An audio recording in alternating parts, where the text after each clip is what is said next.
今日咧就係呢個3月8號嘅，差唔多應該就係我嚟咧，去到依家時間咧就係上晝嘅10點58分，上晝10點58分啦。咁而家嚟到咧呢個鴨洲啊嘅鴨眼海蝕洞呢度啦。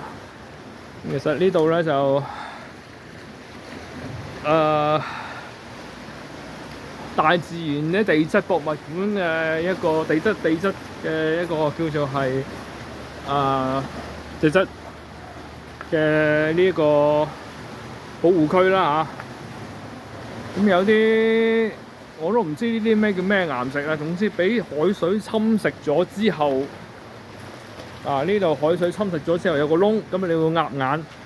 咁呢度好多人咧，其實呢度最主要嚟講，第一站打卡點咧，喺佢嚟到鴨洲咧，就要去呢隻鴨眼嗰度影張相嘅。不過我自己個人係影唔到相嘅，咁拍片俾大家睇啦。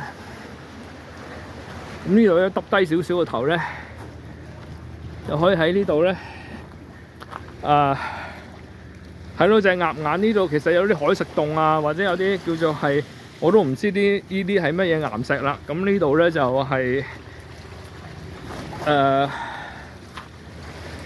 啲沖積岩係咁樣嘅。咁佢哋就話，即係睇翻啲影片就話唔可以攞走呢度任何一塊貝殼啊，或者一嚿石頭嘅。咁咪咧就違例者罰款嘅嚇。咁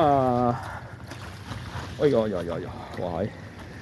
企唔穩。咁其實呢度咧最好係打卡位㗎啦。咁但係因為我自己一個人咧就打唔到卡嘅。咁好多人咧其實企喺呢嚿石頭上面咧，或者企喺呢嚿石頭，或者呢嚿石頭咧就企喺度咧，喺對面嗰邊咧就有人幫你打卡。咁有幸嚟到呢度嘅，咁我今日咧就第一個落船，第一個衝過呢度先嘅。咁有幸嚟呢度咧，咁就建議大家咧就第一站咧嚟咗呢個鴨眼線，因為咧睇到啦，準備有人咧會開始會攞靚位。咁我自己自拍一張先啊。咁報道咁多先。